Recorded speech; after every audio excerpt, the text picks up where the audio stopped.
Bonjour à tous, je suis ravi de vous retrouver pour un nouveau tirage. Alors cette fois-ci, le tirage est sur un sujet grave, important. Vous avez été nombreux à me le demander et à vous en inquiéter en fait. J'ai déjà fait des voyances sur ce qui se passait en Ukraine.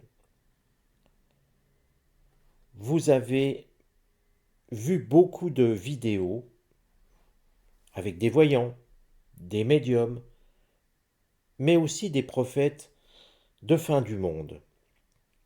Je dis cela parce que beaucoup trop s'amusent à faire peur, à vous foutre la trouille, pour être clair.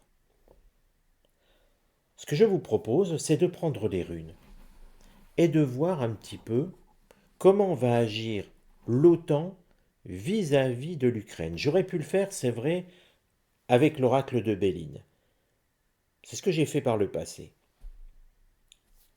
On va essayer avec les runes d'avoir peut-être plus de précision. Et puis on va se rendre compte bien, de ce qui pourrait se passer. Parce que la grande question que vous avez, c'est est-ce que l'OTAN va déclarer la guerre à la Russie? C'est ça la question qui se résume dans vos mails. Alors regardons comment va agir l'OTAN sur l'année 2024-2025. Il reste quelques jours en 2024, tout est possible, la bêtise aussi. Et puis de voir avec, vous avez entendu le bruit, il y a une rune qui s'est échappée, qui a été se promener sur le bureau voisin. Je disais donc qu'il va falloir regarder un petit peu les agissements de l'OTAN. Alors c'est vrai, quand on regarde le chef de l'OTAN, beaucoup d'agitation, de menaces, mais n'oubliez pas une chose.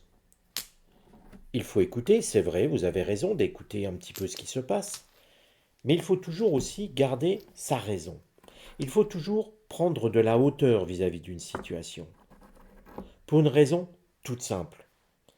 Souvenez-vous de ce qui s'est passé sur les États-Unis. Comme je vous l'avais annoncé, Donald Trump a gagné les élections.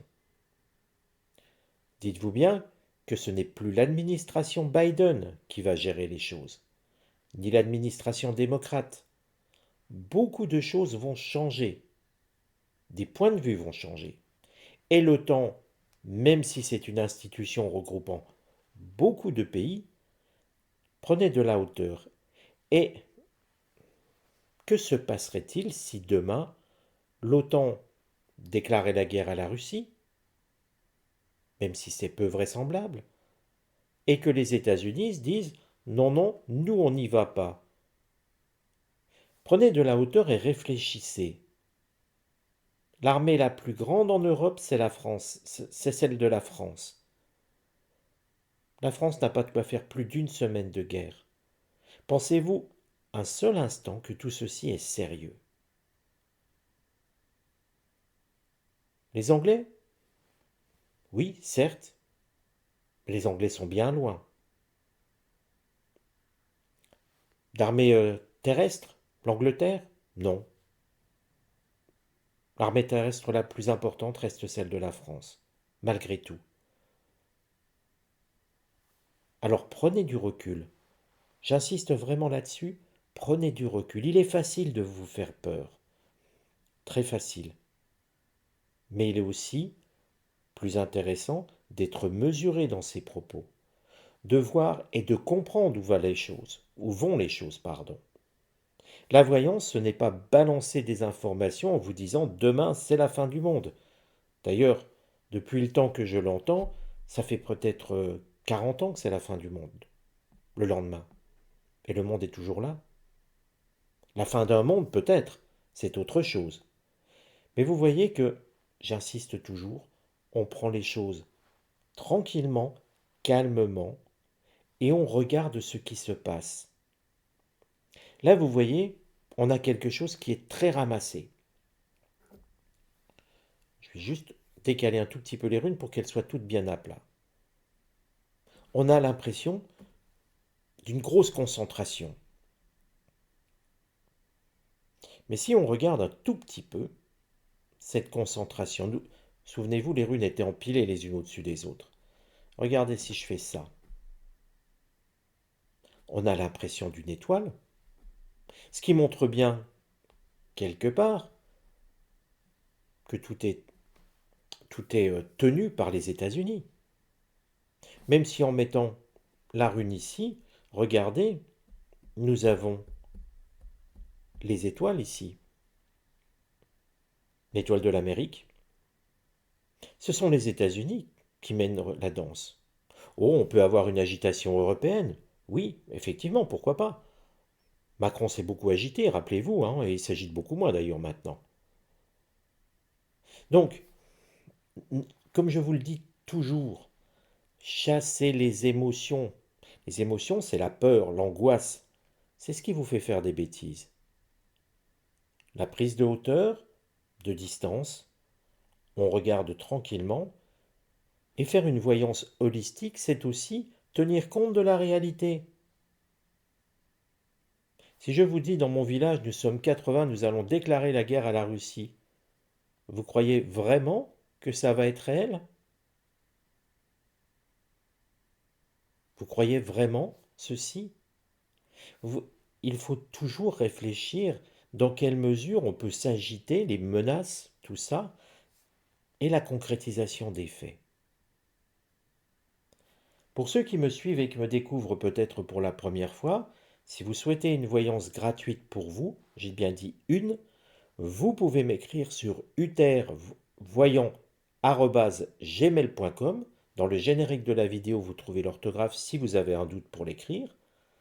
Je réponds gratuitement à une question à travers les vidéos du matin quand elles sont publiées et qui se nomme Réponse à vos questions du jour.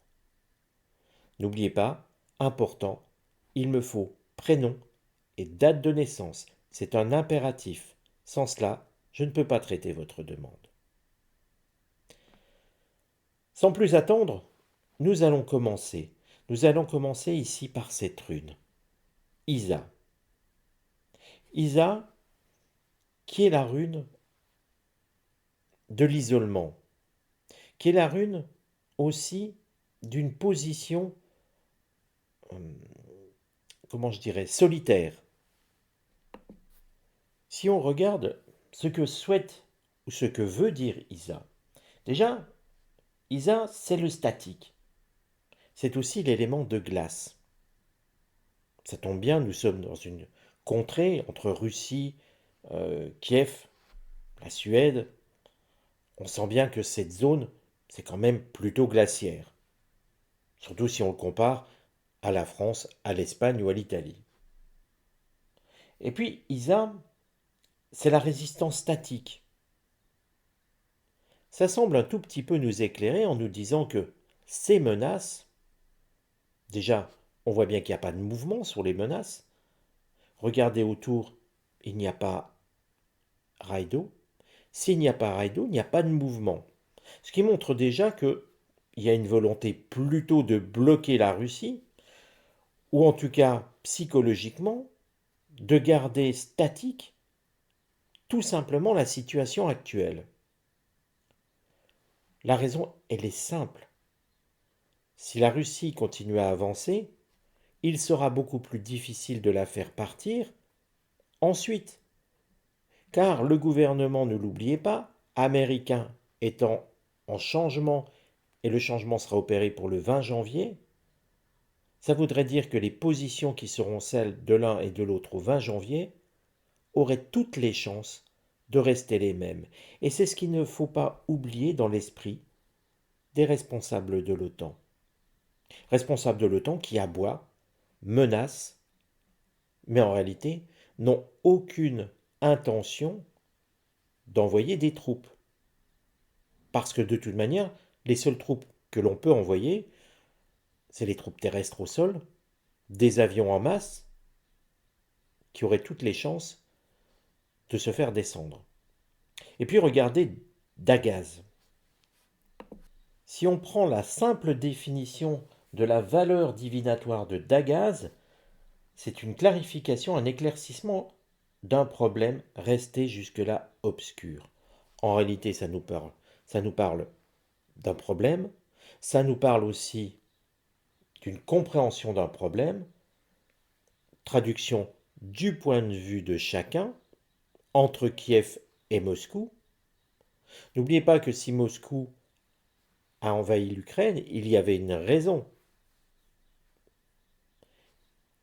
Donc, Dagaz montre bien que l'idée avec Isa, c'est de rester statique sur les positions actuelles, d'essayer de faire en sorte que la Russie n'aille pas plus loin, en attendant un accord de paix.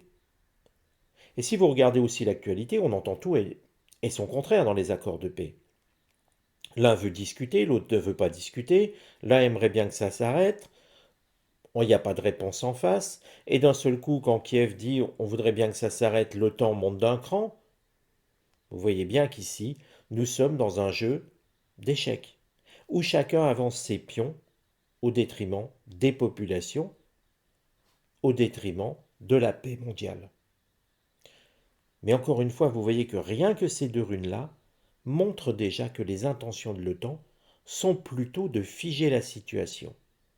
Avec des arrière-pensées, certes, mais des arrière-pensées qui vont se heurter pendant 4 années à l'administration de Donald Trump, sans pour autant de certitude de retrouver une administration démocrate ensuite. Regardons comment vont évoluer les choses. Et si je prends le temps de vous expliquer le tirage, c'est parce qu'on peut faire de la voyance, mais aussi dire des choses qui sont en contact avec le réel. Je ne vais pas vous annoncer que l'OTAN va être aidée par je ne sais quelle association galactique pour vaincre la Russie. Ou inversement, la Russie ne va pas être aidée par une association galactique pour vaincre l'OTAN. Ça n'aurait aucun sens de dire des choses pareilles. D'ailleurs, si vous regardez, une association galactique, ça existe dans Star Trek. Ça s'appelle la Fédération des Planètes Unies. Mais ça, c'est de la science-fiction et c'est du cinéma. Donc on voit bien que quelque part, retombons sur Terre et regardons nos problèmes directement. Des sujets sur les extraterrestres, j'en ai fait plein. Mais ils ne viendront pas aider à la résolution de ce conflit. Heureuse d'ailleurs que voici, regardez le petit décrochage par rapport à ces deux runes, on est bien quelque part, je dirais dans quelques mois, difficile avec les runes de se prononcer comme avec l'oracle de Béline sur le temps, mais Ose nous montre bien qu'il y a déjà une idée de gestation, quelque chose se prépare, comme à une nouvelle naissance, qui veut dire que nous allons observer tout simplement des modifications dans la gestion de l'OTAN. Comme je vous l'ai indiqué ici, on sentait déjà les prémices tout simplement parce que l'OTAN, c'est une émanation de ce qui se passe aux États-Unis. Et que si les États-Unis ne vont pas à quelque part, ce n'est pas l'OTAN sans les États-Unis qui va le faire. Regardons ensuite ces trois runes qui nous donnent une ligne. La guse ici, c'est une rune d'évolution qui se profile. Ce qui montre bien que nous allons être encore dans un changement. La guse, les choses vont bouger, l'évolution, donc évolution de l'OTAN en elle-même, et souvenez-vous de ce que dit l'administration Trump, Donald Trump lui-même, souhaitant que les Européens payent pour leur propre sécurité. Or l'Europe, force est de constater que financièrement, elle est à bout de souffle. Donc vous voyez bien que quelque part, trop souvent, quand on annonce la fin du monde, le début d'une troisième guerre mondiale en Ukraine, on oublie que pour faire une guerre, il faut de l'argent. Nous ne sommes plus au Moyen Âge, où le roi, par sa seule volonté, imposait à ses troupes d'aller à la guerre. D'ailleurs, souvent, il empruntait de l'argent aux Templiers, par exemple, ou à d'autres organismes, pour pouvoir faire la guerre.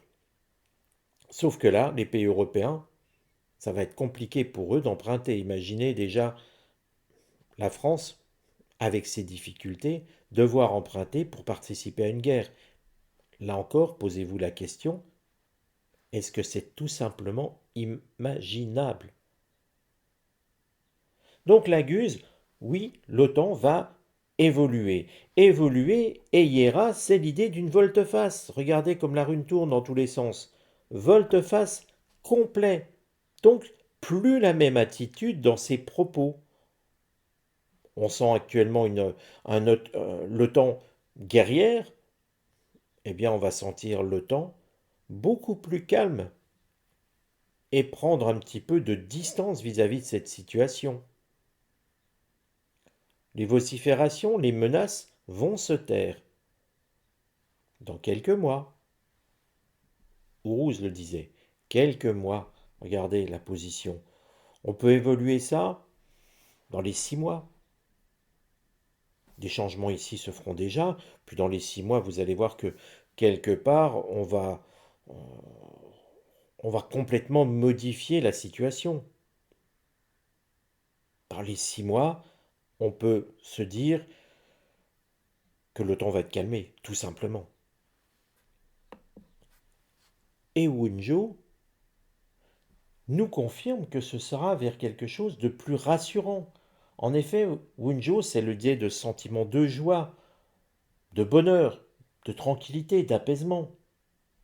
En fait, bien sûr que si demain toutes ces menaces se taisent, on va être dans cette situation où la plupart des personnes seront soulagées. D'autres seront même heureuses que toutes ces menaces se taisent. Donc, là encore, tout se confirme, tout va dans l'idée d'un apaisement général dans les prochains mois. Entre maintenant et les 6 premiers mois de l'année 2025. Ingvaz ici nous montre un statu quo sur l'OTAN. Ceux qui pensent que l'Ukraine va rentrer de l'OTAN se trompent. Non, je dirais même que l'extension de l'OTAN, prendre un nouveau pays ou des nouveaux pays, non. Non, du tout, sur 2025, absolument pas. Tout va rester tel que c'est-à-dire ce qui est à l'extérieur reste à l'extérieur, ce qui est à l'intérieur reste à l'intérieur.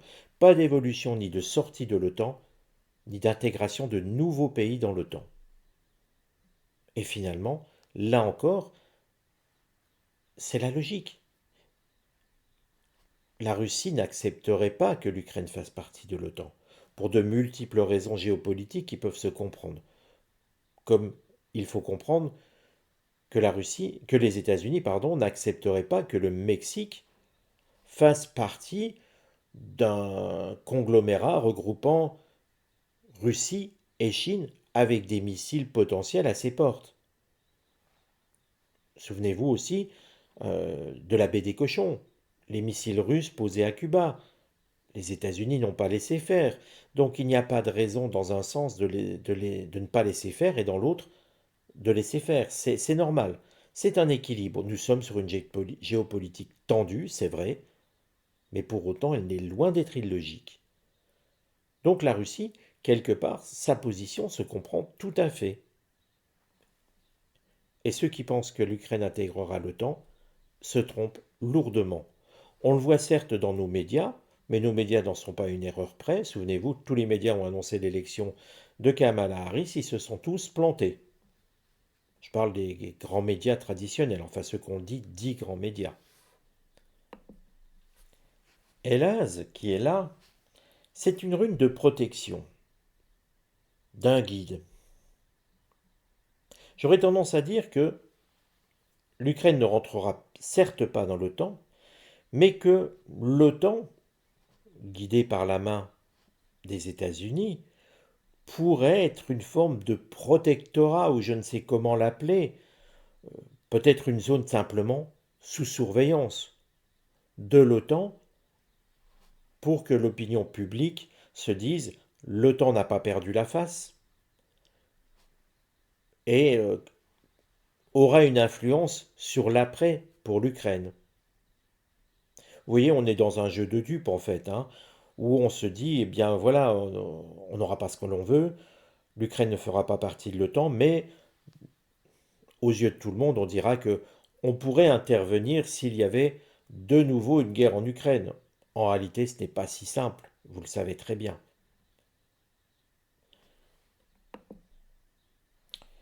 Ici, Ewaz indique que de toute manière, on va se diriger vers une division de l'Ukraine.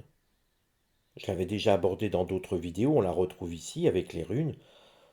Division en deux, non, mais division quand même, c'est-à-dire que l'Ukraine va perdre des territoires qui, jusqu'à maintenant, faisaient partie du pays de l'Ukraine. Et il n'est pas bien malin pour comprendre que c'est la Russie qui va les récupérer. Donc on est sur quelque chose, effectivement une guerre de position, et puis l'Ukraine aura perdu quelques territoires.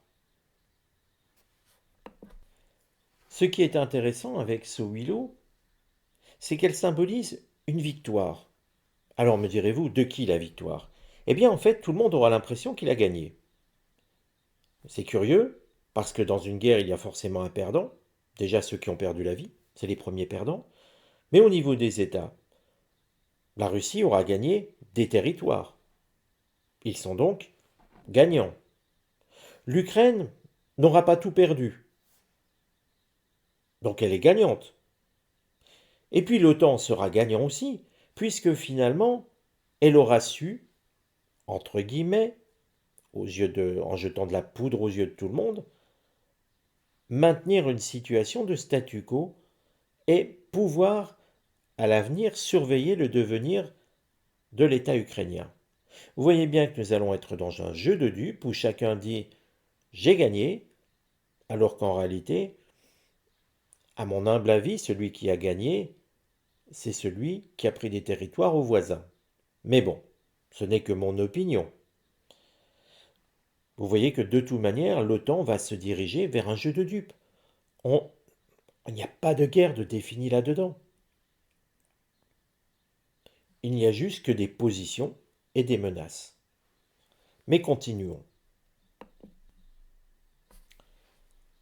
Féu ici symbolise une force, une prospérité aussi. Et puis des projets. Pour moi, sur cette fin d'année 2025, parce que nul doute, l'oracle se situe sur 2025, j'ai l'impression qu'avec Féu, nous allons avoir euh, un nouvel OTAN. En tout cas, une nouvelle vision de l'OTAN. Pas une vision guerre froide. Quelque chose qui va émerger, mais quelque chose qui va être aussi insufflé par le manque de moyens. Il y aura des restructurations importantes.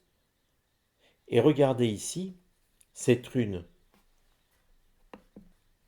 Otalas, regardez-la bien.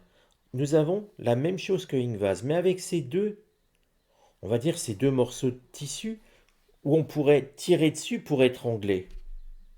Otalas nous montre que finalement, non seulement l'OTAN ne va pas accepter de nouveaux pays, mais qu'on va fortement étrangler l'OTAN au niveau moyen, au niveau agressivité. On a l'impression d'un conglomérat qui va, non pas se réduire à peau de chagrin, le nombre sera le même, mais où les membres, donc les pays membres, auront beaucoup moins de finances, ils vont se serrer la ceinture, hein. Si vous tirez sur ces deux cordons, vous allez serrer ce qu'il y a dedans, hein. Et donc qui dit moins de moyens, dit moins d'action. Donc vous voyez qu'avec ce tirage, à aucun moment, on ne peut dénoter que l'OTAN va rentrer en guerre. Ne me demandez pas si ça va se faire, ça ne se fera pas. L'OTAN ne va pas entrer en guerre ouverte avec la Russie. Dormez sur vos deux oreilles. Vous pouvez écouter toutes les menaces qui existent. Cela ne changera pas la situation. J'espère que cette vidéo vous aura en tout cas rassuré, qu'elle vous aura aussi permise finalement d'aller mieux. Nous approchons de Noël. J'espère que finalement, pour Noël, ce sera une bonne nouvelle. Et puis que les bonnes résolutions viendront pour le jour de l'an. Passez de bonnes fêtes. Prenez soin de vous, prenez soin de vos proches. Et je vous retrouve très vite pour une nouvelle vidéo.